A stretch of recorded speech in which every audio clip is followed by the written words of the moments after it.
আমি একটা জিনিস খেয়াল করেছি যে আমাদের দর্শকদের মধ্যেও আমি দেখেছি যে সরাসরি লিখে দুইজন মানে আমাদের আলোচকের জন্য দর্শকরা কিন্তু মোটামুটি একটু দেরি হলেই তারা তাকাতে যায় যে ওনাকে অনেকদিন দেখছি না কেন। তার মধ্যে একজন আপনি, আরেকজন আনিস আলম তো জেলেই ছিলেন, এবং এটাও একটা সংবাদ যে আনিস আলম জেল থেকে ছাড়া পেয়েছেন। ওনাকে আমরা পাবো। আপনাকে শুরুতে যে কথাটা বলতে চাচ্ছি, আপনি এর মধ্যে জানেন যে আমাদের নতুন সরকার এসেছেন, তো এটা আপনি আগেই জানতেন। সরকার যাত্রা শুরু করেছে, জাতীয় সংসদে অধিবেশন শুরু হয়েছে, এবং সেগুলো নিয়ে আমরা কথা বলবো। কিন্তু তার আগে যে কথাটা আমি বলতেই চাই, কারণ আপনি আলোচনা শুরুর আগে আমাকে বলেছিলেন যে আমাদের বেশ বিরতির পর এমন একটা দিন আমরা শুরু করতে যাচ্ছি যে দিনটাই একটা আমাদের জন্য গুরুত্বপূর্ণ দিন। তো সেই দিনটা নিয়ে আপনি একটু বলেন। প্রথম কথা হচ্ছে, ধরেন আজকে যেটা কথা আমরা বলছি যে বঙ্গবন্ধুর জন্মদিন, ঐতিহাসিক 17ই মার্চ। আমি খুব ভালোভাবে যেটা বলি এবং বিশ্বাস করি, একটু সিরিয়াসলি বলছি আপনাকে, সেটা হচ্ছে বঙ্গবন্ধুর মতো নেতা আপনার এই যাবৎকালে একেবারে বাংলার ইতিহাসে খুব কম দুই একজন এই ধরনের নেতা আমরা পেয়েছি। এখন তার কন্যার আমলে কি বাড়াবাড়ি হচ্ছে তাকে নিয়ে এগুলো আমরা দেখেছি চোখে। এবং আপনাকে আমি একটা কথা বলি, একটা তৃতীয় মাত্রা টক শোতে সৈয়দ আনোয়ার হোসেন ছিলেন আমার সাথে অধ্যাপক।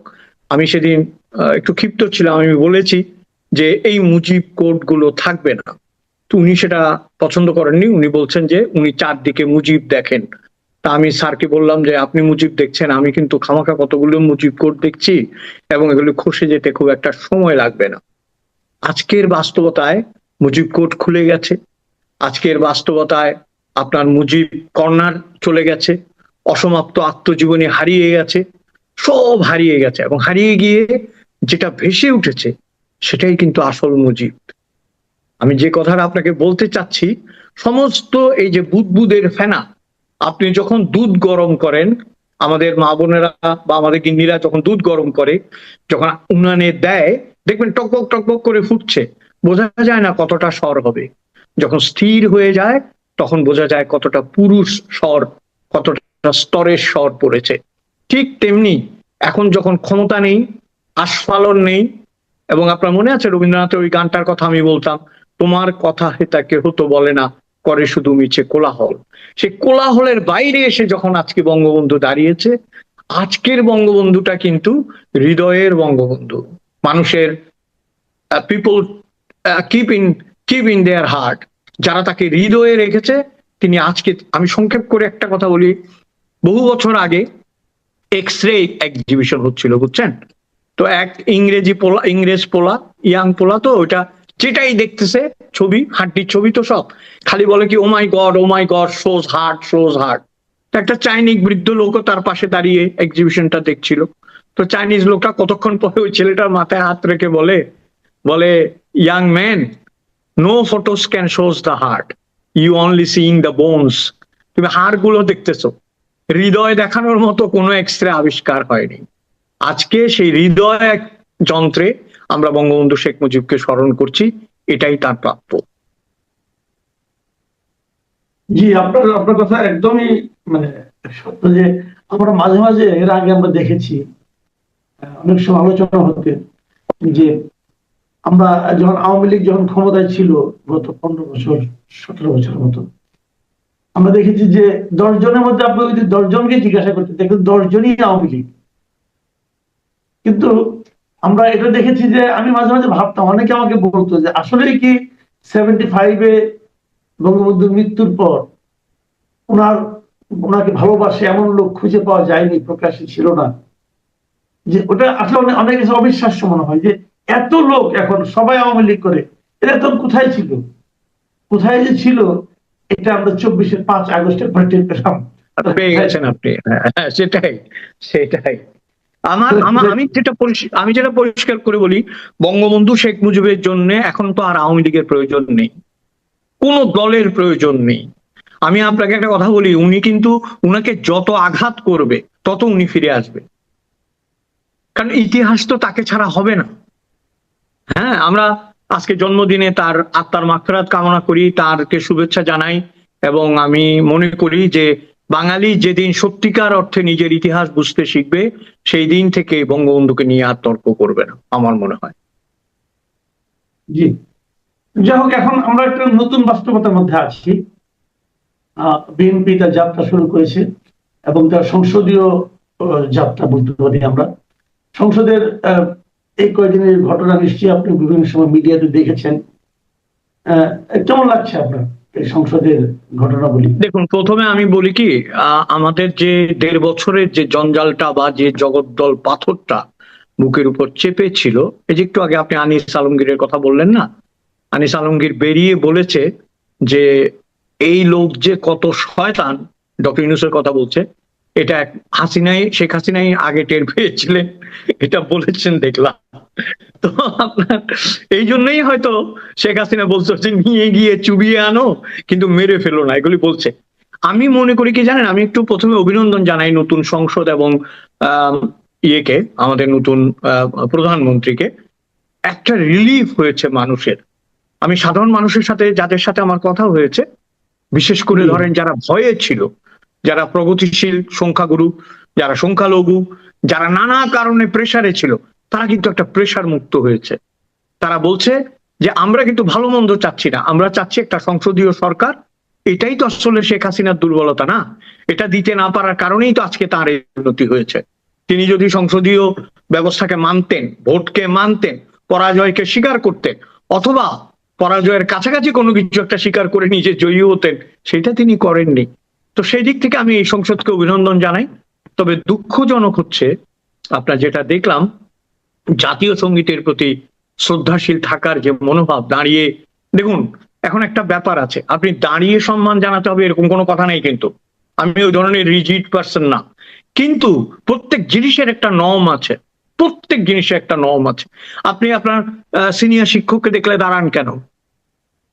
আপনি তো দপ্তরিকে দেখলে দাঁড়ান না, তাই না?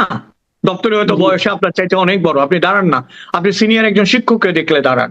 আপনি প্রফেসর আসলে, পৃথিবীর যে কোনো বিশ্ববিদ্যালয় হোক, আমরা তো এখানে পড়াশোনা করেছি, প্রফেসর আসলে সবাই দাঁড়ায়, এটা একটা নর্মস। ভেতর থেকে বলা হচ্ছে যে তুমি দাঁড়িয়ে যাও।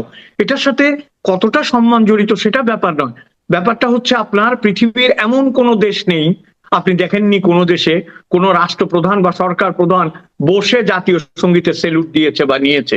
তার মানে কি, এটা একটা স্ট্যান্ডিং এভিয়েশন, মানে ইটস এ রেসপেক্ট। এখন তারা এই রেসপেক্টটা দেখাতে পারেনি, যারা এই সম্মানটুকু দেখাতে পারছে না, তাদের মনে দুটো ধান্দা আছে। একটা হচ্ছে তারা এই জাতীয় সঙ্গীতটি মানতে চাচ্ছে না, যেটি রবীন্দ্রনাথের জাতীয় সঙ্গীত, এবং তারা মানবে কি করে? এই জাতীয় সঙ্গীতের ভেতরে আছে যে কি স্নেহ কি ছায়া গো, আছে না, কি আচল বিছায়েছ বটের মূলে নদীর কুলে কুলে, এই স্নিগ্ধ বিষয়টাই তো এদের চরিত্রে নাই। আপনি খেয়াল করেন, আমি কাউকে হার্ট করতে চাচ্ছি না, যারা মানেনি তাদের মধ্যে এই স্নিগ্ধ বাংলার কোনো চেহারা আপনি পাবেন না, কোনো আপনার আচরণ আপনি পাবেন না, কোনো বৈশিষ্ট্য আপনি পাবেন না। অথচ অনেক রক্তের বিনিময়ে এই স্বাধীনতা এবং জাতীয় সঙ্গীতটি গৃহীত হয়েছিল। তো আমার কথা হচ্ছে, ধরেন জোর করে যদি কেউ সম্মান করতে না চায়, না করুক, কিন্তু আমরা যারা ভালোবাসি, আমাদের শেষ দম পর্যন্ত বাঙালি, আমরা আমাদের জাতীয় সঙ্গীতকে সম্মান করব। আবার ফিরে আসি কথায়, সংসদীয় ধরুন তর্ক বিতর্ক হবে, আলোচনা সমালোচনা হবে, আমরা সেগুলোর প্রত্যাশায় আছি। আমরা চাই না যে একতরফা কিছু হোক। এবং নবীন প্রধানমন্ত্রী আমাদের, যদিও বয়স হয়েছে উনার, নবীন প্রধানমন্ত্রী, আমরা চাই তাকে গণতান্ত্রিক ভাবে সাপোর্ট দেওয়া হোক, যাতে বাংলাদেশের যে কালিমাগুলো যেগুলো হয়েছে, যে কলুষ গুলো হয়েছে, সেগুলো মুছে যেন বেরিয়ে আসতে পারে বাংলাদেশ। আমি মনে করি এটা ইম্পর্টেন্ট। সংসদের যাত্রা শুরু হওয়ার শুরুতেই একটা বিষয় নিয়ে বিরোধ দেখা দিয়েছে। সেই বিরোধটা হলো যে কিভাবে জুলাই সনদকে বাস্তবায়ন করা হবে, অথবা কিভাবে সংস্কার কার্যক্রমগুলি বাস্তবায়ন করা হবে।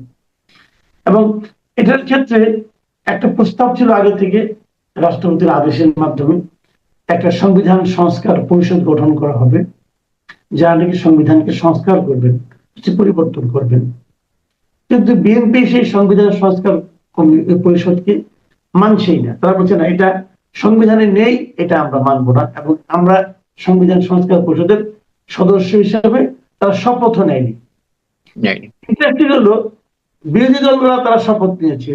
আর তারও যে বড় কথা হলো, আমার কাছে যেটা মনে হচ্ছে যে এটা ডক্টর ইউনূসের কারণে কিনা আমি জানি না, যে নির্বাচন কমিশন এমন একটা শপথ পড়িয়েছেন যে শপথটা পড়ানোটা অসাংবিধানিক বলে বৃহত্তম রাজনৈতিক দল দাবি করছে। তো আমি এটাও বুঝি না নির্বাচন কমিশনই বা কেন কিভাবে পড়ালেন। তো এই যে বিষয়টা, এটাকে আপনি কিভাবে দেখছেন? একটা জগাখিচুড়ি মতো হালকা করে বলি, আমাদের দর্শকরা এত ভারী ভারী কথা না শুনে আমি হালকা করে বলি। রফিকুল আলমের একটা গান আছে, জাবিদা সুলতানার বর যে রফিক সাহেব, ভালো গায় কিন্তু না, একটা গান আছে, এক হৃদয়হীনার কাছে হৃদয়ের কি দাম আছে, বুঝেছেন? আমাদের যিনি তত্ত্বাবধায়ক অন্তর্বর্তী সরকারের যিনি প্রধান ছিলেন, তিনি একজন হৃদয়হীন মানুষ। তিনি হৃদয়হীন মানুষ বলে এই দেশে দুঃখ কষ্ট ব্যথা আনন্দ কোনো কিছুতে তিনি শরিক হন নাই, শরিক হন না। আমি এই কথাটা একেবারে মানে নিশ্চিত ভাবে বলছি। আপনি দেখান তো, নিয়ম মাফিক উনি জাতীয় স্মৃতিসৌধে গেছেন, নিয়ম মাফিক উনি শহীদ মিনারে গেছেন, এবং আপনি একটা মানুষের কিন্তু গেট আপ এবং আচরণ দেখলে বুঝবেন তার ভেতরে রেসপেক্ট আছে কিনা। তার ভেতরে রেসপেক্ট আছে কিনা এটা কোনো মনোবিজ্ঞানীও তো বলতে পারবে না। এবং আরেকটা বিষয় হচ্ছে কি জানেন, অন্ধকারে কোথায় হারিকেনের ভিতর লুকিয়েছিল। দেশের এত ক্রাইসিস, মানুষ এই কথা বলছে ওই কথা বলছে ওই কথা, কোথাও উনি নাই। যমুনার দিকে ছেলেরা ধেয়ে যাচ্ছে, মারামারি হচ্ছে, উনি বললেন উনি এই সমস্ত ছেলেদেরকে বাঁচানোর জন্য এসছেন। পরে উনার আমলে যখন ছেলেরা মার খেতে শুরু করলো, উনি বাঁচাতে গিয়েছেন? কোনো কথাই বলতেন না উনি। এই মানুষটির আমলে যে কোনো সংস্কার যেটা হয়েছে, বিএনপি যতদিন না মানবে আমি ততদিন বিএনপিকে সমর্থন করব। কারণ কি জানেন, যে লোকটা রিসেট বাটনের কথা বলেছিল, আমি তো জিজ্ঞেস করেছিলাম এর পরে আমার একটা ফেসবুকে স্ট্যাটাসে, যে রিসেট বাটনটা এখন কোথায়, আপনি নিয়ে গেছেন না রেখে গেছেন? ওটা কই? ওইটা তো জাতির দরকার না? ওইটার একটু তো ব্যাটারি বুটারি দিয়ে ঠিক করতে হবে, হয় আমাদের দিকে আনতে হবে, নাহলে ওটাকে ইয়ে করে দিতে হবে। এবং দেখেন, এই যে আপনি বলছেন এতগুলো কথা, এতগুলো কথার মধ্যে একটা লোকের কথা মনে পড়ছে, এই যে আমাদের আলী রিয়া সাহেব, কোথায় উনি? দেশের কাঁধে একটা জোয়াল চাপিয়ে দিয়ে আপনি চলে গেছেন অথবা কোথাও লুকিয়ে আছেন। এইটা তো সংস্কার না। বিএনপি যে কথাটা বলেছে আমি শুনেছি, এটা ওই যে আপনার আমির খসরু এবং সালাউদ্দিন আহমেদ দুজনেই বলেছে, হ্যাঁ আই লাভ ইট, আমি পছন্দ করেছি এটা। বলছে আমরা তো সংসদ সদস্য হিসাবে শপথ নিয়েছি, আমি তো ওইখানে শপথ নিতে চাই না, আমি নিই এই শপথ। এবং আরেকটা জিনিস, আমরা এদের কথা বলছি, অপর পক্ষের কথা আমরা বলবো না? ওরা কি আমাদের আপনার বেআই পক্ষ যে আমরা ওদেরকে ছাড় দিব? ওরা দেখেন, ওরা বললো যে না এটা মানি না, এখানে সংসদে না হলে আমরা থাকবো না, এই লাগবো না। তারপরে যখন হিসাব করে দেখছে ভাই আমার এমপি তো যাবে, ছালাও যাবে, আমও যাবে, আমার টাকাও যাবে, পজিশনও যাবে, তখন গিয়া ঠিকই আবার সংসদ অধিবেশনে যোগ দিয়েছে, তাই না? সংসদ অধিবেশনে যোগ দেয়নি। এবং এখন দেখেন, আমরা অনেক কথা বলতে পারি না ভাই। পোশাকে ধর্ম, লেবাসে ধর্ম আর রিয়েল ধর্মের মধ্যে একটা তফাৎ আছে। আপনি রাজনীতি করতে এসেছেন, এখানে আপনাকে সত্য মিথ্যা লড়াইয়ে থাকতেই হবে, প্রয়োজনে মিথ্যা কথা বলতেই হবে। এই দিক থেকে আমি মহাভারতের একটা উদাহরণ আপনাকে বলি, সেখানে বলেই দিয়েছে, ভগবান নিজেই বলেছেন, কৃষ্ণ, যে 5 ক্ষেত্রে তুমি মিথ্যা কথা বলতে পারবে। হ্যাঁ, জীবন ধারণ একটা, এটা একটা, এটা। এইখানে এদেরকেও বলে দিতে হবে ভাই এই 3টা ক্ষেত্রে আমরা মিথ্যা বলবো, আমাদেরকে মাইন্ড করেন না। হ্যাঁ, কাজেই আতর ছড়িয়ে আসলে হবে না, আতর ছড়িয়ে আসলে হবে না, আপনাকে পাথরও মারতে জানতে হবে, কারণ আপনি রাজনীতিতে এসেছেন। তো আমি যেটা এই বিষয়ে শেষ কথা বলতে চাই সেটা হচ্ছে, এই সংবিধান সংশোধনের প্রয়োজনের আগে আমার মনে হয় বিএনপি শক্ত হয়ে বসলে এবং জাতীয় রাজনৈতিক দলগুলো আবার মূল ধারায় ফিরে আসলে, এমনকি যদি হাসিনা মাইনাস করে আওয়ামী লীগ আসে বা যেভাবেই আওয়ামী লীগ আসে, সবাই মিলে আরেকটি গণভোট করা দরকার। সেখানে বলতে হবে যে এই সংবিধান সংশোধন আমরা মানি না। আমার মনে হয় এই দিনটি খুব দূরে নয়, একদিন এমন দিনও আসবে। কারণ আমরা 1.5 বছরের মধ্যে আমাদের আপা ভাইয়ারা চলে যাবে, এটা বুঝতে পারি নাই। কিন্তু আমরা বুঝতে পারিনি যে চলে যাবে আপারা, এত সুন্দর করে সেজে গুজে আপা কথা বলতেন। এবং লাস্টে আপা কি বললেন, আমি ওইটা দিকে খুব আমি তখন শ্রীলঙ্কায় ছিলাম, মাসুদ ভাই বলতেছে আমি কারো সেন্ট মার্টিনে রাত্রি যাপন নিষিদ্ধ করি নাই। আপনাকে রাত্রি যাপনের কথা কেউ বলছে? আপনি নিজে কেন ঘরে কলা খাই না বলতেছেন? সেন্ট মার্টিন মানুষ যেতে পারতেছে না, রাত্রে থাকবে কি থাকবে না ওইটা যার যারটা সে ডিসাইড করবে, তাই না? তো এই যে মুশকিল, এগুলো আসলে, যাই হোক, আমার মনে হয় আমার এই বিষয়ে শেষ কথা হচ্ছে, সংবিধান সংশোধন বিষয়ে বিএনপি যা বলছে আমি তার সাথে দ্বিমত করি না। জি, আমরা একদম শেষ পর্যায়ে চলে এসেছি। একটা বিষয় একটু বলতে চাই, এতক্ষণ তো কিছু রাজনৈতিক সিদ্ধান্ত বিএনপি নিয়েছে, যে সিদ্ধান্তগুলি নিয়ে কিছুটা বিতর্ক হয়েছে। যেমন ধরেন, তারা বিভিন্ন স্থানীয় সরকারে, মানে বিভিন্ন সিটি কর্পোরেশনে এবং জেলা পরিষদে তারা যে প্রশাসক নিয়োগ করেছে, এবং সবগুলিতে মানে 11টা সিটি কর্পোরেশনে এবং 42টা মানে জেলা পরিষদের প্রশাসক নিয়োগ করেছে, তারা সবাই বিএনপি দলীয় লোক। তো এই প্রশাসক এই মুহূর্তে নিয়োগ করা কি জরুরি ছিল, অথবা তারা কি স্থানীয় সরকার নির্বাচনটা দ্রুত দিয়ে দিতে পারতো না? এবং যদি একটু সময়ও লাগে, সেখানে রাজনৈতিক লোকদেরকে, তার নিজের দলের লোকদেরকে প্রশাসক নিয়োগটা, এটা আপনি কিভাবে দেখবেন? আমি ছোট্ট একটা কথা বলি আপনাকে। আপনি কলা গাছের তলায় সারা রাত যদি ধ্যান করেন, তপস্যা করেন, আপনার কি বলে এটাকে, সাধনা করেন, আপনি ওইখান থেকে তো আঙ্গুর ফল ঝরবে না, আপনি হতাশ হবেন। আমাদের দেশের রাজনৈতিক যে কালচার, বিএনপি কি তার বাইরের কিছু? এবং বিএনপির কাছে ধরেন, আমি আবার বলছি, এখন আমি সমালোচনা করতে চাচ্ছি না, কারণ একটা জায়গায় আসতে হবে তাদেরকে, কিন্তু এখানে দুটো জিনিস আছে। একটা, তাদের পক্ষ হয়ে নয়, আমি বলছি তাদেরকে যদি এই প্রশাসনগুলো চালাতে হয় তাদের নিজেদের মানুষ লাগবে। এবং তারা কিন্তু এখনো, আমি বলবো, আওয়ামী লীগের চাইতে তো একটু হলেও বেটার আছে। আওয়ামী লীগ তো শেষের দিকে কি করেছিল, উনি এবং উনার আত্মীয়, উনি আর কাউকে বিশ্বাস করবে না, কিন্তু একজন আত্মীয় তো দাঁড়ায় এই বিপদের সময়, তাই না? এখন যদি তৃণমূল থেকে লোক এনে বিএনপি ওখানে দেয়, আমি জানি না কাদের দিয়েছে, অতটা অবজারভেশন আমার নেই, যদি দেয় তাহলে খারাপ না তো। ওই লোকগুলো নিজের কারণেই ওই জিনিসটাকে ধরে রাখবে এবং দলকে ধরে রাখবে, সেই জায়গাটা আমি খারাপ মনে করছি না। তবে আপনি যেটা বলছেন, এইটা ফেয়ার ডেমোক্রেসি যেটাকে আমরা বলি, যেটা তারেক সাহেব লন্ডনে থেকে দেখে এসেছেন, ওই ফেয়ার ডেমোক্রেসি করতে হলে তিনটা জিনিস করতে হবে। একটা হচ্ছে তাদেরকে গণতান্ত্রিক প্রক্রিয়ায় নিজের দলের ভেতর থেকে মানুষ নির্বাচন করতে হবে। দুই, তারা যদি চায় যে ফেয়ার হয়, সবকিছু সুন্দর এবং গোছানো হয়, তাহলে অন্য জায়গা থেকেও তারা মানুষ নিতে হবে। এটা খালি এক দলের মানুষ নিয়ে তো হবে না। আর তৃতীয় হচ্ছে, আপনি দল মত ধর্ম বাদ দিয়ে অন্য যারা, তাদের কাছ থেকেও তো আপনি মানুষ নিয়ে এই কাজটা করতে পারেন। কিন্তু সেই দিল্লি অনেক দূরে, অনেক দূরে এই কারণে এটা উনারা দায়ী না, কিন্তু বর্তমান সরকার দায়ী না, দায়ী আগের সরকারগুলো এবং তারও আগের সরকারগুলো এবং এই ইমিডিয়েট চলে যাওয়া সরকার। আপনি খেয়াল করেন, যেই চলে গেছে, আমি যা শেষ করছি, যেই চলে গেছে, প্রথম আলোর লেখক দেখা যাচ্ছে যে পিআইবিতে টাকা মেরে মানে শেষ করে দিয়েছে, যা বেরিয়েছে ফারুক ওয়াসিম, আরো আছে যে সিনেমা টিনেমা ইত্যাদি সব। এখন ওই ফারুক ওয়াসিম যে এইভাবে, আমি একটা ছোট্ট গল্প বলি আপনাকে। ফারুক ওয়াসিম যখন পিআইবিতে জয়েন করেছে, তখন একজন আমাকে বলল যে উনি অনেককে বাদ দিচ্ছে, সেখানে একজন চতুর্থ শ্রেণীর কর্মচারীকে বাদ দিয়েছে। ও তো কান্নাকাটি করছে, কারণ ওর তো আর কোনো রোজগারের উপায় নেই। তো আপনি চেনেন এক সাংবাদিক, আমি নাম বলছি না, উনি আমাকে বললেন যে দাদা, আমরা গেলাম, গিয়ে বললাম যে ফারুক ভাই বাদ দিচ্ছেন আমাদেরকে, ঠিক আছে, আমরা ফ্যাসিস্টের দোসর আপনার ধারণা মতে। এ তো ফ্যাসিস্ট বানানি জানে না, বুঝেই না, এ একটা পিয়ন টাইপের লোক, এরে বাদ দিচ্ছেন কেন? জায়গা খালি করতে হবে, জায়গা খালি করতে হবে, আমাদের জায়গার লোক নিতে হবে, তো জায়গা খালি করতে হবে, কোনো কথা শুনবো না। জায়গা খালি করতে গিয়ে সে ট্যাক্সাল খালি করে দিচ্ছে, দেখছেন আপনি? পরে দেখা গেল জায়গা খালি তো খালি, তহবিলেই খালি করে দিয়েছে। তো আমি শেষ কথাটা আপনাকে বলি, আমার দর্শক শ্রোতারা গল্প শুনতে ভালোবাসে, আমি একটা গল্প বলি। এক ভদ্রলোক, আপনার গল্পটা একটু মন দিয়ে আপনিও শুনে। এক ভদ্রলোক বাজি ধরেছে তার বন্ধুদের সাথে, সে একটা বই পড়েছে যেখানে একজন লোক কবরস্থান থেকে উঠেছে, উঠে প্রৌঢ় হয়েছে, প্রৌঢ় থেকে যুবক হয়েছে, যুবক হয়ে শিশু হয়ে মাতৃগর্ভে চলে গেছে। তো সবাই বলছে তুই পাগল, এরকম বই দুনিয়ায় আছে? বলে হ্যাঁ, কালকে নিয়ে আসবো। ধরুন 10,000 টাকার বাজি, পরদিন নিয়ে এসে বলতেছে এই দেখ বইটা, এই দেখ। সবাই হাসতেছে। তো বলে হাসতেছিস কেন বেটা, টাকা না দিলে নাতে হাসুস কেন?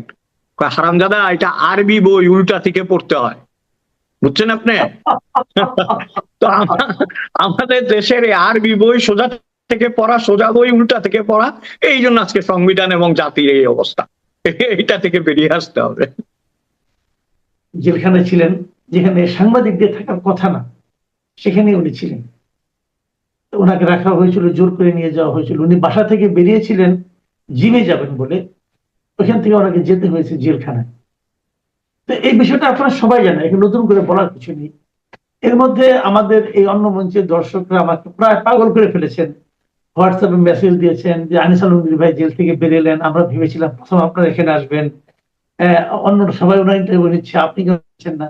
তো আমার সঙ্গে আনিস আলমগীরের যোগাযোগ শুরু থেকেই ছিল, আমি বলে নিচ্ছি যে আমি ওনাকে আমি আসলে ডিস্টার্ব করিনি। আমি ভেবেছিলাম যে উনি এত একটা দীর্ঘ সময় পরিবারের বাইরে ছিলেন, এখন হয়তো কয়েকটা দিন পরিবারের সঙ্গে একটু নিশ্চিন্তে সময় কাটাবেন, কিন্তু আসলে উনি পারেননি। এবং ওনার কষ্ট হয়েছে জানি, কিন্তু তবু এটাই স্বাভাবিক। লোকজন তো ওনাকে ছাড় দিয়ে চাই, ওনাকে তো জানতে চাই, ওনার অপিনিয়ন জানতে চাই। সেটা হয়েছে, অনেকে এই সঙ্গে কথা বলেছেন, আমরা ওনাকে অবশেষে পেলাম। অবশ্যই আমি আগে নক করেছি তারা, আমি ইন্টারভিউ আগে চাইনি, আজকেই প্রথম চেহারা এবং উনি সঙ্গে সঙ্গে দিলেন। এবং আপনাদেরকে জানিয়ে রাখি, আমাদের এই চ্যানেলের সঙ্গে ওনার সম্পর্কটা এমন, আমি হয়তো আগে চাইলে আগেই পেতাম। যাই হোক, পেয়েছি ওনাকে। অনেক কৃতজ্ঞতা জানাব আনিস আলমগীর। আপনার দীর্ঘ সময় আপনি সংসারের বাইরে ছিলেন, আপনার প্রিয়জনের কাছে থাকতে পারেননি। কেন কি হয়েছে আপনি এর মধ্যে অনেকবার বলেছেন। তারপরেও যদি আপনি দু একটা কথা বলেন, আমি কোনো প্রশ্ন করছি না। এই যে মাঝখানে আপনার সময়টা ছিলেন না, এবং যখন আপনি জানলেন যে সরকার পরিবর্তন হয়েছে, নতুন সরকার এসেছে, ওই সময় কি আপনি ভেবেছিলেন যে দ্রুতই আপনি মুক্তি পেয়ে যাবেন? তারপরেও আপনি একবার পাননি, একবার জামিন আপনার নাকচ হয়েছে কেন? আপনার কি মনে হয়েছিল ওই সময় যখন শুনলেন যে সরকার চেঞ্জ হয়েছে? আপনার কি মনে হয়েছিল? ধন্যবাদ আপনাকে এবং আপনার দর্শকদের, এবং তাদেরকে বলে রাখি যে আপনার সঙ্গে আসলে আমার আহ, কথা বলা যে কোনো সময় হতে পারে, এটার জন্য কোনো পারমিশন বা ওই সময়ের কোনো বিষয় না। কিন্তু যারা চেয়েছে কথা বলা, শুনতে, তাদের মধ্যে যাদের প্রতি কৃতজ্ঞতা আছে, আমি আমার আমার মুক্তির ব্যাপারে যারা সোচ্চার ছিল, তাদের সঙ্গে কথা বলাটা খুব জরুরি মনে করেছিলাম। সেই জন্য 2-4 জন পরে হয়তো আপনার সঙ্গে আসা। এবং আপনি জানেন যে আমাকে যখন গ্রেপ্তার করা হলো, প্রথম ফোনটা আমি আপনাকে করেছিলাম, আপনি নিশ্চয়ই এটা আপনার দর্শককে জানিয়েছেন।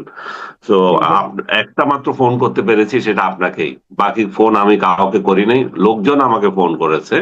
তার মধ্যে আমি 2-1টা পিক করেছি, তারপর আমার ফোনটা নিয়ে নিছে। আর মানে আমি দেখছি কে কে কল করছে, বলে যেন আপনি কল তুলতে পারবেন না, ধরতে পারবেন না। তো এই পরিস্থিতিতে গেল প্রায় 2 ঘন্টার মতো। তারপরে কিছু হয় না, ওই 2 ঘন্টায় আহ, আপনি কি করেন না করেন এই জাতীয় আলাপই হয়েছে বেশিরভাগ ক্ষেত্রে, মানে ব্যাকগ্রাউন্ড জানা, আহ পরিবার সম্পর্কে জানা, এগুলো হয়েছে। প্রায় রাত 1টা, আমাকে 8টা বাজে নিয়ে গেছে ওইখানে, জিম থেকে তুলে যখন নিল, সেখানে 8টা বা 8টার থেকে 2-1 মিনিট এদিক সেদিক হতে পারে। এরপরে রাত 1টা, এরপর ডিবি প্রধানও আমার সাথে কথা বললেন। তো কেউ আমার সাথে মিসবিহেভ করেননি তারা। যে রিমান্ড বলতে আমরা যেটা বুঝি যে ধরে নেই, পিটানো, সেরকম কিছু হয়নি। কিন্তু একটা টর্চার তো হয়েছে মানসিক ভাবে। আপনাকে সারা ঘন্টার পর ঘন্টা বসিয়ে রাখা। তারপরে ডিবি চিফের সাথে কথা হলো, উনি বললেন যে আমাদের কাছে কিছু অভিযোগ আছে, এই জন্য আমরা একটু খতিয়ে দেখছি মানে পরবর্তীতে আমি যেটা জানলাম, আমার আমার বিরুদ্ধে তো আসলে কোনো মামলা নাই, এবং সিদ্ধান্ত হলো যে আমাকে জেলে পাঠিয়ে দেবে। তো সেই সিদ্ধান্ত অনুযায়ী একটা মামলা সাজাতে তাদের যতটুকু সময় লেগেছে, সেটা উত্তরা থানাকে বলেছিল, উত্তরা পশ্চিম থানা এটা মামলা সাজিয়ে দিয়েছে। এবং উনি আমাকে পুরোটাই শোনালেন কে কি, এবং আমার সঙ্গে মামলায় যে সমস্ত অভিযোগগুলো আছে, অভিযোগগুলো সবগুলো হচ্ছে টেলিভিশন টক শোর ভাইরাল ক্লিপ গুলো। এগুলো উনি নিজেও শুনলেন, এবং উনিও নিজেও মানে আশ্চর্য হবে, মানে উনি নিজেও কনভিন্স যে এগুলো তো কোনো মামলা করার মতো কোনো বিষয় না। তারপরও উনি যেহেতু আদিষ্ট হয়ে আছেন, এবং স্বরাষ্ট্র উপদেষ্টা স্বয়ং নির্দেশ দিয়েছেন, কমিশনার নির্দেশ ছিল, তো তারা এটা করতে বাধ্য হয়েছে যে জেলে পাঠিয়ে দিতে। তারপর পরদিন 24 ঘন্টা পরে আপনাকে জেলে পাঠানো হলো। এই তো অবর্ণনীয় অবস্থা ছিল এই 24 ঘন্টা। ঘুমাতে পারিনি, যে জায়গায় আমাকে রাখতে দিয়েছিল, মানে এটা জীবনে এর থেকে নিকৃষ্ট কোনো জায়গায় আমি রাত কাটাইনি। তারপরে আসার পর আবার 5 দিন, এবং ওভারঅল এদিকে ধরা থেকে শুরু করে 7 দিন আমাকে থাকতে হলো ওই ডিবি অফিসে। এবং খামাখা এগুলা কোনো কামে, মানে কোনো অর্থহীন ভাবে এই সময় কাটানোর ছাড়া কিছু নাই। তাদের একটা কোশ্চেন ছিল আমার সাথে, যারা আরো 3 জন যে আসামি ছিল এখানে, শাওন সহ আরো 2 জন, এদের সাথে আমার সম্পর্ক কি। তো আমি শাওনকে চিনি, আমি বললাম যে বাকিদের সাথে আমার পার্সোনালি পরিচয় নাই, বাট দে আর ফেমাস, তারা তাদের সেক্টরে, কিন্তু আমার সাথে ব্যক্তিগত পরিচয় নাই এবং এর কোনো সম্পর্কও নাই। তো পুরোটাই তো ওরা তো জানছে পুরোটাই একটা ভুয়া মামলা, ডক্টর ইউনূসের খায়েশ হয়েছে দিয়েছে এবং তারা এটা ক্যারি করেছে। তো আপনি বললেন যে বের হতে এত দেরি হলো কেন, তাহলে এতদিন আমার মামলা আমার রিজেক্ট হলো কেন বারবার? আমাকে এরপর আমাকে নিয়ে যাওয়া হয়েছিল, যেটু সংক্ষেপে যদি বলি আমি, আমাকে নিয়ে যাওয়া হয়েছিল কাশিমপুরে, সরি কাশিমপুর না, ওই কেরানীগঞ্জে। কেরানীগঞ্জ থেকে পরদিন সকালবেলা আমাকে ট্রেনে হিসেবে নিয়ে গেল কাশিমপুরে। সেখানে 1 মাস ছিলাম নন ডিভিশন এলাকায়, তারপর 2 মাস, পরবর্তী 2 মাস ডিভিশন এলাকায়। নন ডিভিশন এলাকায় দিন যা হয়েছে সেগুলো আমি এর মধ্যে বর্ণনা করেছি, যে অবর্ণনীয় পরিবেশে সেখানে থাকতে হয়েছে। সবচেয়ে বড় যে নির্যাতন সেটা হচ্ছে নির্জনতা এবং কারোর সাথে কথা বলতে না পারা, এবং জেলের মধ্যে আরেকটা জেল তৈরি করে রাখা। এই গণ্ডির ভিতরে যেতে পারবে না, অন্যান্য বন্দীরা নানা জায়গায় যেতে পারলেও আমাদের কিছু লোক যে আপনারা এর এর বাইরে যেতে পারবেন না, এমন একটা পরিবেশে কাটাতে হয়েছে আর কি। হুম। আচ্ছা, এই আলোচনা আমি শেষ করার আগে একটু জানতে চাই, এই যে আপনার যে মোবাইলটা নিয়ে গিয়েছিল ওটা কি আপনি ফেরত পেয়েছেন? না, আমি মোবাইলটা এখনো ফেরত পাইনি। আমি নতুন একটা বিকল্প হিসাবে একটা মোবাইল নিয়ে ইউজ করছি এবং আবার নতুন করে সিম নিয়েছি, কিন্তু আমার মোবাইল ফোনটা এখনো তারা দেয়নি। আমাকে বলছে কোথায় রাখছে তারা খুঁজে পাচ্ছে না, আয়োর কাছে না অমুকের কাছে, একদিন একটা বলছে। তো আমি জানি না তারা সেটা আমাকে ফেরত দিবে কিনা, এবং এটা পাওয়া তো উচিত। এবং পুলিশ প্রশাসনের এগুলো মাথায় থাকা উচিত যে কারো দামি ফোন পেলেই যাতে এটা মিসইউজ করার মেন্টালিটি যাতে ফোর্সে না থাকে। মোবাইলটা তাহলে কি মানে কোনো পুলিশ কর্মকর্তার ওয়াইফ এখন চালাচ্ছেন কিনা কে জানে, জানি না, জানি না কি হয়েছে। তো এটা কিন্তু আমি আমি আমি আইন শৃঙ্খলা রক্ষাকারী বাহিনী আমার ভাই, এরকম করেন না। আপনার ওয়াইফকে ভালোবাসেন ঠিক আছে, একটা মোবাইল কিনে দেন, অন্যের মোবাইল চালাতে দেন না, এটা ঠিক হচ্ছে না কাজটা। কারণ আপনাকে তারা নিয়ে গেছে, যখন থেকে আপনি জামিন পাবেন, এটা তো পুলিশের দায়িত্ব আপনার জিনিসপত্রগুলো আপনাকে ফেরত দেওয়া, তাই না? আর আপনার একটা সেটাই প্যান্ট, তো। হয়তো দামি প্যান্ট, ব্র্যান্ডেড একটা প্যান্ট আছে, ওটা নিয়ে তারা পড়া শুরু করে দিল, এটা তো ঠিক না। আমার ওখানে অনেক পার্সোনাল ইনফরমেশন আছে, তারপর স্বাভাবিক। আমার আমার তো নানা তথ্য থাকে, ছবি থাকে, এগুলো এগুলো তো আমি হারা হয়ে যাব, তাই না? আর এগুলো তো আপনার পার্সোনাল ম্যাটার না, এটা তো কারো দেখাও ঠিক না, নেওয়াও ঠিক না।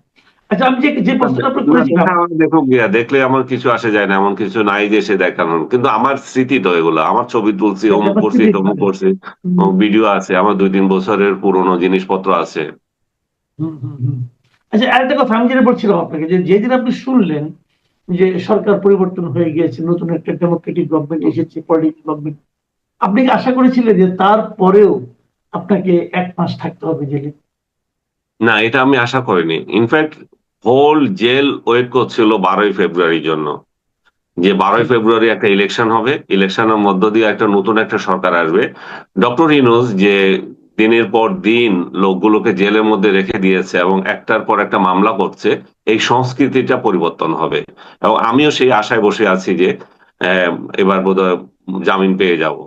তো আমার আমার একটা মামলা জামিন পেয়েছি, আমি হাইকোর্টে গিয়েছে, সেখানে জামিন দিয়েছে, সেখানেও এখন আরো ঝামেলা রয়ে গেছে, পুরোপুরি যে জামিন মুক্ত হয়ে গেছি তা না। তারপরে আপনার আহ, নিচের কোর্টে রিজেক্ট হলো। তারপরে প্রশাসন, আহ, সরকারের পক্ষ থেকে হস্তক্ষেপ করা হয়েছিল, তারপরে মুক্তি পেয়েছিলাম। সরকারের হস্তক্ষেপ না থাকলে এটা আমি মুক্তি পেতাম না, এখন আমি জেলেই থাকতে হতো। হুম। তো নতুন সরকার আসলো, আপনি মনে করছেন যে নতুন সরকার হস্তক্ষেপের কারণে আপনি মুক্তি পেয়েছেন, এটা অবশ্যই ইতিবাচক দিক। কিন্তু আপনার মতো আরো অনেকেই তো জেলে এখনো আছে। তা আপনি কি নতুন সরকারকে বলবেন যে যাদের মামলা আছে, যেগুলি জামিনযোগ্য, সেগুলিকে তাদেরকে জামিন দেওয়া হোক? এই ধরনের প্রত্যাশা কি আপনি সরকারের কাছে আছে? আমি 100 বার করবো, কারণ আপনি দেখেন, আমার বিরুদ্ধে একটা মামলা হলো, আপনার বিরুদ্ধে একটা মামলা হলো, আপনাকে ধরে নিয়ে গেল, তো আপনি এটা লড়ারই সুযোগ পাচ্ছেন না, আপনাকে বছরের পর বছর আপনাকে ওখানে রেখে দেবে। তো তার মানে কি, মামলার বিচারের আগে আপনি বিচার সাজা খাটতেছেন? এটা তো হতে পারে না। এটা তো কোনো সভ্য দেশে কোনো নিয়ম নাই, এবং আসিফ নজরুল এই নিয়মটা করে দিয়ে গেছে। এই অসভ্যতাটা আসিফ নজরুলের দ্বারাই সুযোগ শুরু হয়েছিল, কারণ আপনি নিশ্চয় খেয়াল করেছেন, আপনিও নিশ্চয় এগুলো নিয়ে কথা বলেছেন। যখন জামিন হচ্ছিল সে আদালতকে তিরস্কার করছিল, কিভাবে জামিন হয়ে যায় মানুষের, আমরা ধরি আর এরা জামিন হয়ে যাচ্ছে। তো তাহলে আদালতকে কি দরকার? জামিন যে হয়ে যাচ্ছে, আদালতে দেখছে ভুয়া মামলা, একজন শহীদের প্রেক্ষিতে আপনি একজন শহীদ হয়েছে, উনি মামলা করেছে আরেকজন ভুয়া একজনে, এবং 600 থেকে 700 1000 পর্যন্ত আপনি ইয়ে রেখেছেন, আসামি রেখে দিয়েছেন, এবং এগুলো জেলে পৌঁছতেছে।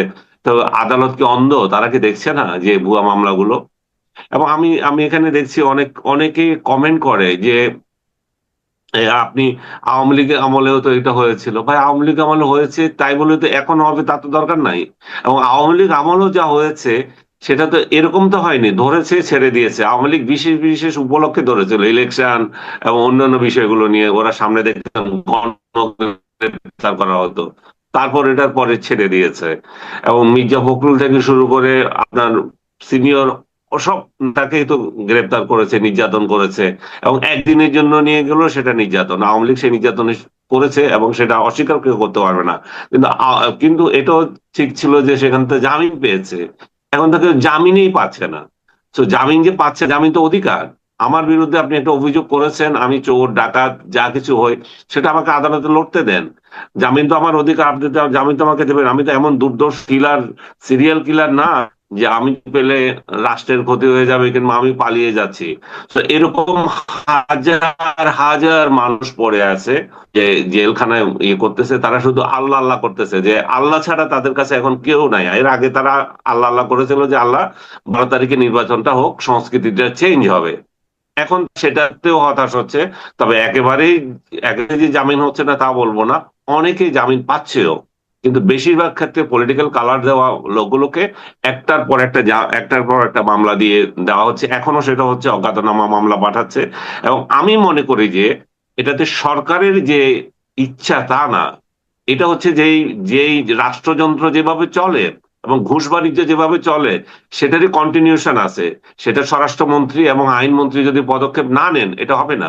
কারণ একজন লোক মুক্তি পাচ্ছে, তার কাছে তথ্য চাচ্ছে যে 5 লাখ টাকা দাও, 10 লাখ টাকা দাও, যাদের টাকা আছে, যে দাও তাহলে আর আসবে না।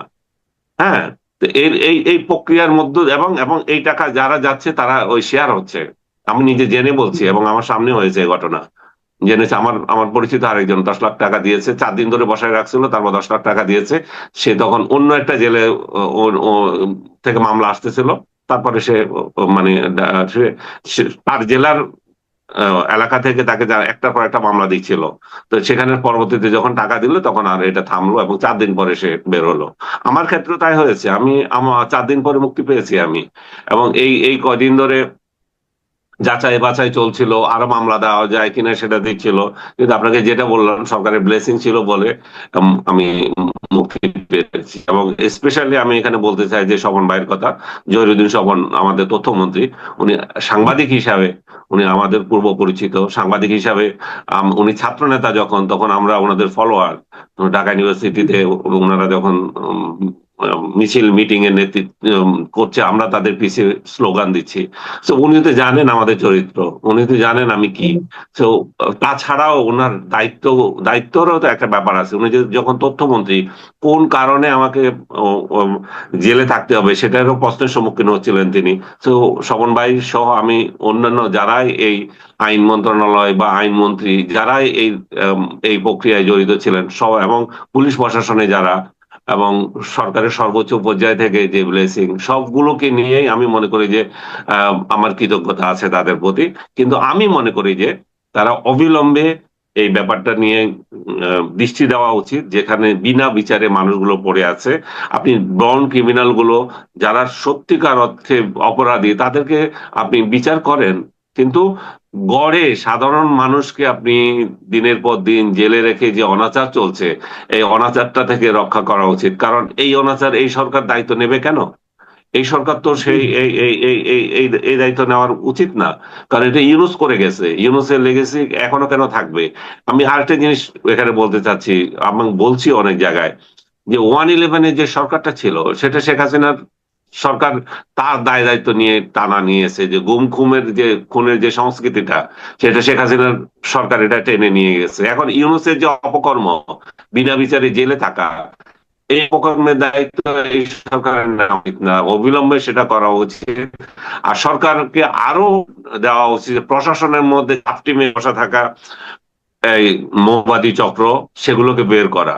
এবং আপনার মাধ্যমে আমি বিএনপিকে এটাও বলতে চাই যে বিএনপির যদি সাকসেসফুল সরকার যদি হতে চায় আগামী 5 বছরে, তাহলে তাদের প্রধান যে দায়িত্ব পড়ে যায় সেটা হচ্ছে গুপ্ত জামাতিগুলো তাদের দল থেকে বের করা। জামাত যা আওয়ামী লীগের সঙ্গে গুপ্ত রাজনীতি করেছে, বিএনপির এটা খেয়াল রাখা উচিত যে এখানেও গুপ্ত রাজনীতি চলছে, এখানেও গুপ্ত গুপ্ত লোক বিএনপির বলে পরিচয় দিয়ে রয়ে গেছে। বিশেষ করে আমি যেটা দেখি আমাদের সংবাদপত্র জগতেও আছে, সংবাদপত্র জগতে সে কি জামাতই করে, জামাত কিন্তু বিএনপি রূপ দিয়ে এখানে আছে এবং এমন ভাব দেখাচ্ছে যে এই সরকারের তারা খুবই আপনজন। তো সরকার, আমি জানি সরকার এটা ভালো করে খেয়াল করবেন যে কে আসলে তার জন্য কিন্তু একটা বিরাট একটা হুমকি। তার দলের মধ্যে গুপ্ত রাজনীতি যারা করছে তাদেরকে চিহ্নিত করা, এবং রিয়েল বিএনপি যারা যারা ভূমিপুত্র, যারা এই দলটির জন্য জন্ম থেকে পরিশ্রম করছে, তাদেরকে মূল্যায়ন করা। আচ্ছা, একটা জিনিস, আপনার মুক্তির পর আমি দেখলাম যে একাধিক মিডিয়াতে আপনার একটা বক্তব্য প্রচারিত হয়েছে। সেটা হলো আপনি বলেছেন যে 1000 বছরে ইউনূসের মতো এরকম মানে অযোগ্য অথর্ব শাসক আর আসেনি। এটা কি না, আপনাকে বাটপার জেলে আসেনি। নেওয়ার কারণে মানে আমি বলছি যে আপনার এই মন্তব্যটা কি আপনাকে জেলে নেওয়ার কারণে আপনার ব্যক্তিগত রোষ ওনার উপর আছে এই জন্য করেছেন, নাকি আপনি সার্বিক অর্থেই বলেছেন? জেলে না গেলেও কি আপনি একই কথা বলতেন? সার্বিক অর্থে আমি আমি নিজে তো ক্ষুব্ধই, প্লাস সার্বিক অর্থে দেখেন না, আমি বহুবার বলেছি, আপনি সহ আমরা ওদেরকে সমর্থন করেছি। 6 মাস তো আমি কথাই বলিনি। আমি জীবনে ভুল করে যদি কিছু করে থাকি একটা বড়, সেটা হচ্ছে ইউনূসকে 6 মাস সাপোর্ট করা।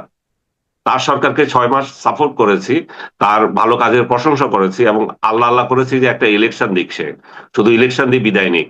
কিন্তু সে ডে ওয়ান থেকে এই এই যে মব সংস্কৃতি যেটা চালু করেছে, যে অরাজকতা যে মধ্যে তৈরি করেছে, এই দেশের মধ্যে হিংসা, মারামারি, একে অন্যকে যে বিভক্তি তৈরি করেছে, 71কে যে বিতর্কিত করেছে এবং 24কে দিয়ে 71কে মুছে দেওয়ার যে প্রচেষ্টা চালিয়েছে, প্রত্যেকটা সেক্টর এবং মব বাবা হিসাবে সে যে আবির্ভূত হয়েছে, এই সব কিছু যদি আপনি খেয়াল করে দেখেন, এই এর থেকে বড় বাটপার এই দেশে আর জন্ম নেয় নাই, এর থেকে বড় বেহায়াও জন্ম নেয় নেই।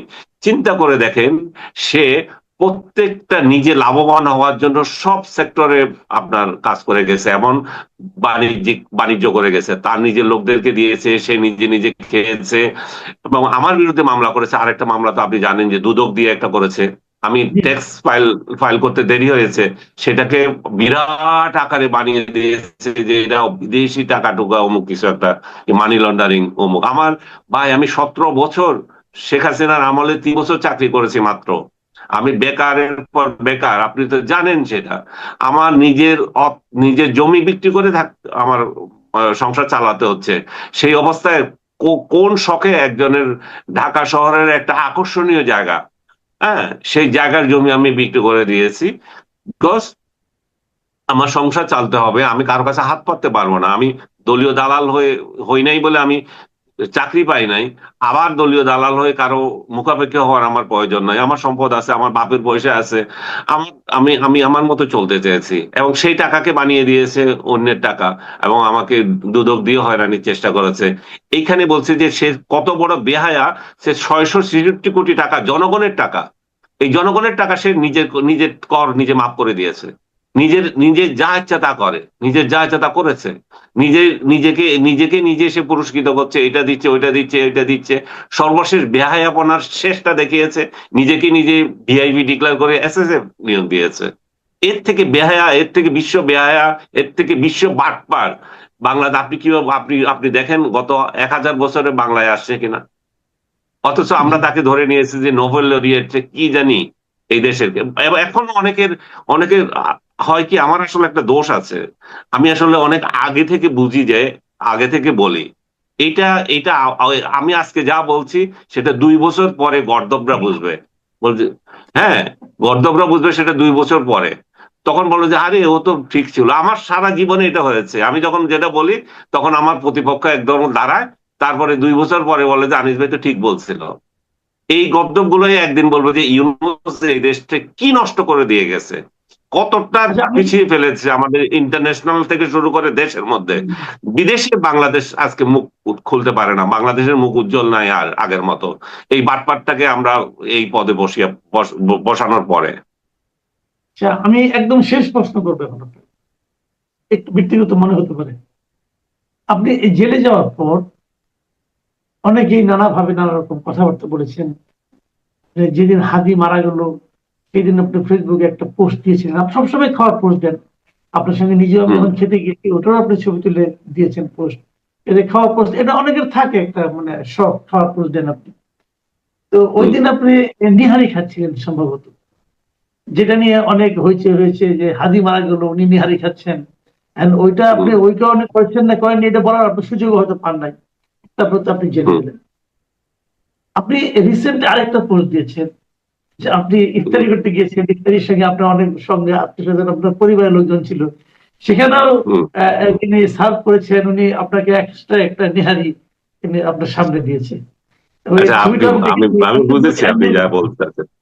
হ্যাঁ, তো আপনি দেখেন, প্রথমত হচ্ছে যে নেহারি, এই যে নেহারি, আপনি জানেন, আপনি নিজে বলছেন যে আমি প্রতিদিন আমার দিই, আমি আমাকে যারা ফলো করে তারা সেখানে দেখবে যে ডিজিটাল ডায়েরি বলে আমার একটা কলাম যায়, সেখানে আমি ডেইলি যা কি করি আমি ডিজিটালি আমার ডায়েরিটা রেখে দিই। অনেকে এখন হয়তো লেখে, এখন ওই লেখা তো আর এই দিন নাই আর, আমি আমার ডায়েরিটা ডিজিটালি করছি এবং সেটা গত 3-4 বছর ধরে। তো এখানে প্রত্যেকদিন আমি কি খাই সেই ছবি যায়, আমি ব্যায়াম করছি, আমি অন্য কিছু করছি, সেটাই যাচ্ছে, তারই অংশ হিসাবে এটা গিয়েছে। যদি এমন হতো যে আনিস আলমগীর জীবনে এই প্রথম নিহারি খাচ্ছে বা জীবনে প্রথম একটা পোস্ট দিয়েছে খাওয়া নিয়ে, তাহলে যদি কেউ সমালোচনা করতে হতে পারতো। তো সেদিন সেদিন নেহারি ছিল, তো নেহারিটা গেছে, এইটা নেহারি খাচ্ছে কেন? এটা হচ্ছে যে ছোট লোক মেন্টালিটির মধ্য দিয়ে যায়। আপনার ভালো কিছু দেখলে, আপনি কোনো একটা ভালো খাচ্ছেন, ভালো হোটেলে যাচ্ছেন, আনিস আলমগীর এই এত ভালো ভালো হোটেলে খায় কি করে? তোর বাপের পয়সায় খায় না, আমার বাপের পয়সায় খায়, আল্লাহ আমাকে যেটা দিয়েছে সেটাই খায়, এবং তুই দেখতে পাচ্ছিস যে জমি বিক্রি করে খাচ্ছি। তাহলে এই এই যে জায়গাটা, এই জায়গাটা তো জলে অনেকের, বিশেষ করে আমাদের কমিউনিটির লোকের তো জলে, যে ও এত ভালো চলে কেন, ও সুন্দর কেন, ওরে এত লোকে পছন্দ করে কেন, এই যে যন্ত্রণা, এই যন্ত্রণা থেকে আমি মুক্ত পাবো না। এবং কার কিছু না পারলেও চরিত্র হনন করার জন্য একটা বলে দিল, সে তো অমুক, সে তো তমুক, সে ওর সাথে তার সম্পর্ক, মানে সেক্সুয়াল স্ক্যান্ডাল একটা দিয়ে দিল। এটা তো খুব সহজ একটা দেওয়া, এই যে চলে আসছে। আপনি চিন্তা করে দেখেন, হাদি একটা, যার সাথে আমার কোনো সম্পর্ক নাই, যার রাজনীতি থেকেও আমি 1000 মাইল দূরে, তো সে সে যদি মারা যায় বা তাকে গুলি করে, আমার কেন খুশি হব? কারণ আমি তো নিজেই ইনক্লুসিভ সোসাইটি চাই। হাদির বিরুদ্ধে আমি কি কোনোদিন যদি লিখতাম, এই হাদি তুমি যে এত নোংরা নোংরা স্লোগান দাও, এই দাও সেই দাও, আপনি বা আদার্স কেউ কি কোনোদিন দেখেছে এটা নিয়ে আমি একটা শব্দ বলেছি? হাদি আমার কাছে নোবডি। তাকে নিয়ে আমি তাকে গুলিবিদ্ধ হওয়ার পর কেন আমি তাকে নিয়ে এই রঙ্গ করব? কারণ আমি গুলিবিদ্ধ হওয়ার শোনার সঙ্গে সঙ্গে আমি 1 ঘন্টার মধ্যে আমি তার সুস্থতা কামনা করে স্ট্যাটাস দিয়েছি। হ্যাঁ, কিন্তু তারা এটা দেখেনি। যারা এটা প্রচার করছে যে আদির গুলিবিদ্ধ হওয়াতে আমি খাচ্ছি, নেহারি খাচ্ছি, তারা কিন্তু ওটা দেখে নাই এবং ওটা বলে না। কারণ এই তাদের মিথ্যাচারের ভান্ডার, মিথ্যা ঝুলিটা হয়ে যাবে। যাই হোক, এবং সেই প্রেক্ষিতে অনেক কথা হয়েছে যে আমি খেয়েছি। আমি এখনো বলছি যে এর সাথে আমার আমার এটা আমার রেগুলার আইটেম ছিল এবং রেগুলার খাওয়ার একটা ছিল, এর সাথে হাজির কোনো সম্পর্ক নাই। আর তুমি যে সম্পর্ক খুঁজছো, তুমি কি সেই দিন রাজধানীতে দিয়েছিলে, এটা সরকারকে বলে একটা আদেশ জারি করতে পারতে, আজকে কেউ নিহারি খাবে না, আজকে কেউ বিরিয়ানি খাবে না, আজকে হাদি গুলিবিদ্ধ হয়েছে, এবং তুমিও বাসায় গিয়ে না খেয়ে থাকতা। তোমরা তো কেউ কিছু করে নাই। কেউ কিছু না করে আনিস আলমকে নিহারি খেলো কেন, সেটাতে তোমার মাথা ব্যথা। আর আপনি যেটা বলছেন, সর্বশেষ যে হোটেলে গিয়েছিলাম, আমি আমার ছেলে মেয়ে বউকে নিয়ে, আমার এক ছোট ভাই সহ আমরা একটা রেস্টুরেন্টে গিয়েছিলাম, আমার প্রিয় একটা রেস্টুরেন্ট, নাম বললাম না। যাওয়ার পর সবাই আমাকে জড়ায় ধরছে যে স্যার আপনার জন্য আমরা কত পরিশ্রম, কত চিন্তা করেছি, এই করেছি সেই করেছি, মানে যেটা এখন সব জায়গায় হচ্ছে। আমাকে দেখলে সবাই জড়িয়ে ধরছে, দোয়া করছে, সে কথা বলছে, সেলফি তুলছে। তারাও তাই করেছে। এবং যা ঘটেছে সেটা হচ্ছে যে স্যার আপনি আপনি উঠতেই পারবেন না আজকে এখান থেকে। সব একটা বুফে হোটেল এবং একটা 5 স্টার হোটেল, আপনাকে এটুকু বললাম। তো এবং বলল যে আপনি উঠতেই পারবেন না। ওরা একের পর এক আইটেম মানে আমাকে দিয়েছে। মানে এই জীবনে ১ম বোধহয় কোনো একটা রেস্টুরেন্টে খেতে গিয়েছি। আমাকে একটা উঠতে দেয় নাই, একটা চয়েসই দেয় নাই। তারা বলতেছে যে এখানে বেস্ট যেটা সেটাই আপনাকে দিয়ে যাচ্ছে, এবং সত্যিকার অর্থে তারা এমনভাবে সাজিয়েছে এবং ১ম এ এনেছে সেই নিহারিটা। তো আমি হাসবো না, না হেসে কি করব বলেন? এবং এটা কি না কাকতালীয় না ওরা ইচ্ছে না করে না করেছে আমি কাকতালীয় জানি না। না। যেটা হয়েছে কি, আমার যেটা মনে হয় আর কি, যে আসলে ওই নিহারের কাহিনীটা যারা ছড়িয়েছিল, হ্যাঁ, এটা এই দেশের মানুষ কিভাবে গ্রহণ করেছে, তারা যেটা ভালোভাবে হ্যাঁ, গ্রহণ করেন